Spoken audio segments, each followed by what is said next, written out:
को दूषित प्रदूषित करने वाला हमारे देश का सबसे शिक्षित शहर पूना है, जहाँ जो शिक्षा का हब है, शिक्षित लोग रहते हैं। वो ये भूल जाते हैं कि उनके नीचे भी कोई और लोग रहते हैं। उनका सारा मलमूत्र नदियों के रास्ते उजनी डैम में पहुंचता है, मूला, मोथा, भीमा। असलियत में जो शिक्षित लोग होते हैं उनका ये दायित्व होता है कि वो दूसरों का भी ख्याल रखें। वो नदी केवल उनकी नहीं है जिस नदी में वो मैला छोड़ रहे हैं। उनका केवल 17 टीएमसी पानी हमारे 123 टीएमसी पानी को जहरीला बना रहा है, दूषित कर रहा है। तो ये जो बेसमझी है इस आधुनिक शिक्षा की और इस आधुनिक तकनीकी जीवन की, ये बहुत भयानक है, ये बहुत खतरे बताती है।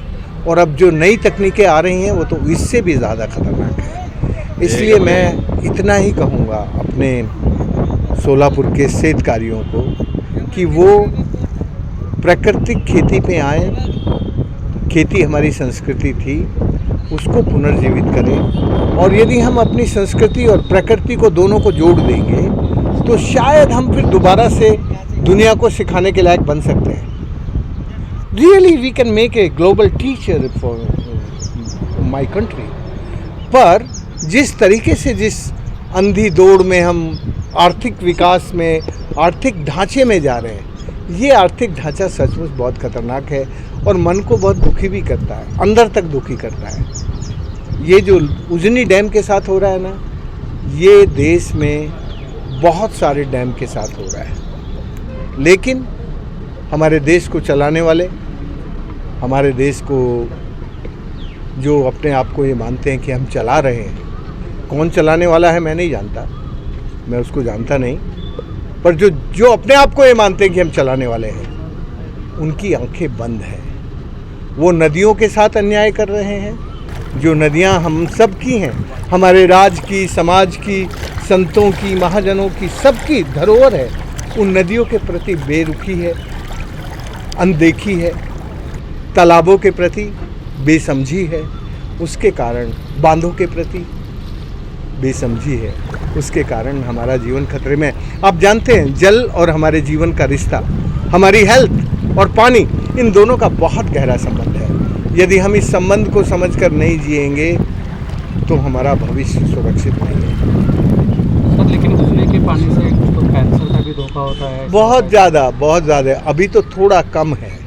क्योंकि अभी आपकी जो पानी की मात्रा है उसमें जो केमिकल कंटेमिनेशन है उसका लेवल थोड़ा कम है। इसलिए अभी केवल थोड़े मरीज सामने आए हैं, बहुत सारे मरीजों का पता नहीं चल रहा है। लेकिन आने वाले समय में ये जो कंटेमिनेशन का लेवल है ये बहुत हाई होगा, बहुत बढ़ेगा। और फिर तो अभी तो केवल पीने वालों को होता है, फिर उसके पास जो जाएंगे उनको भी होगा, क्योंकि क्रोमियम की मात्रा इस पानी में जैसे जैसे कंटेंट बढ़ेगा वो बहुत भयानक होगा। उजनी प्रदूषित होऊ नये म्हणून जशी पुणेकरांची जबाबदारी तशी शासनकर्त्यांची जबाबदारी अधिक आहे, असं वाटत नाही का आपल्याला? बराबर। देखो, जितनी जिम्मेदारी पूना की है, पूना की जिम्मेदारी मैंने इसलिए कहा कि पूना शिक्षित शहर है, लेकिन पूना से भी ज़्यादा जिम्मेदारी उन लोगों की है जो राज्य चला रहे हैं, जिसको हम सरकार के नाम से जानते हैं। ये जो हमारी सरकार है, इसने कुछ कानून बनाए हैं और उन कानूनों को केवल अपनी जनता को धोखा देने के लिए बनाए हैं, उनकी पालना नहीं करते। यदि उनकी पालना होती तो उजनी में गंदा पानी नहीं आता और उजनी एक अच्छा जीवन देने वाला तालाब बना रहता। हमारे कानून में, हमारे संविधान में, और संविधान के बाद जितने भी हमारे water pollution control act, water conservation act, जितने भी एक्ट बने उन सब में प्रोविज़ो है बचने का, लेकिन उनकी पालना नहीं होती। उनके जो सब राज चलाने वालों के जो दोस्त लोग हैं वो सारी गड़बड़ियाँ कर रहे हैं, सब गड़बड़ियाँ, जितनी भी गड़बड़ी कर सकते हैं। और जिनको थोड़ा बहुत राज से डर लगता है वो या तो अपना उद्योग बंद कर देते हैं या फिर थोड़ी बहुत यदि उनमें हिम्मत है तो खोज लेते हैं बचने का उपाय।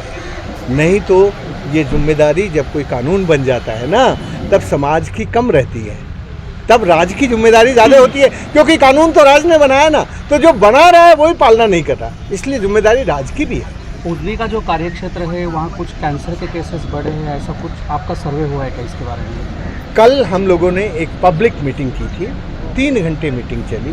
वहाँ के लोगों ने बताया कि अब दिन ब दिन हमें जो रोगी हैं, जिनकी जांच करा रहे हैं, ज़्यादातर कैंसर के रोगी निकल रहे हैं। मैंने कोई अध्ययन नहीं किया, लेकिन जो लोक अध्ययन है, एक इतनी मोटी रिपोर्ट कल एक टीचर ने हमें दी, उसकी बनाई हुई थी, उसमें भी ये बात बहुत ज़ोरों से उभर कर आई है। मैंने अध्ययन नहीं किया क्योंकि मैं तो कल आया था बहुत दिन के बाद। मैं पिछली बार जब उजनी गया, मैं चौथी बार गया कल उजनी में, पहले 30 साल से बराबर जब से जा रहा हूँ। लेकिन मुझे दुख है, आज की सरकार भी और पहले की सरकारें भी, इनको पानी जीवन की प्राथमिकता नहीं दिखता। जिस पानी से हम बने हैं ना, वो उनके जीवन की प्राथमिकता नहीं है। उनके जीवन की प्राथमिकता वोट है, और वो वोट के लिए कुछ भी करने को तैयार हो जाते हैं। उनको वोट मिलना चाहिए, और यदि वोट ना मिले तो एवी में कुछ गड़बड़ करके उसमें से बन जाते हैं।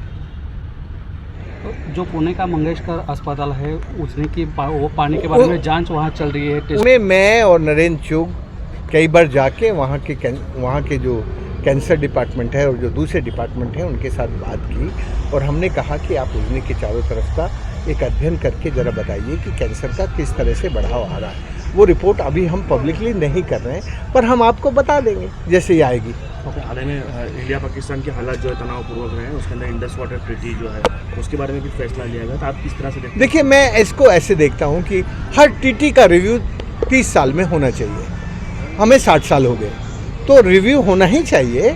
और इन्होंने जो निर्णय लिया है, वो निर्णय को हमें स्वागत इसलिए करना चाहिए क्योंकि इससे हमारा जो उस पानी पर 80% हक है और हम उसका 20% यूज कर रहे हैं। तो हम कल ने, परसों ने, या आने वाले समय में अपने इस क्लेम को कर सकें कि भारत को भी पानी चाहिए। जिस ज़माने में ये ट्रीटी हुई तब हमारे पास बहुत पानी था, सारा पानी हमारा 6-7 नदियों का सारा पानी पाकिस्तान जाता था। हमने थोड़ा पानी लेना था, हमें सतलुज का लेना था, रीवा का लेना था।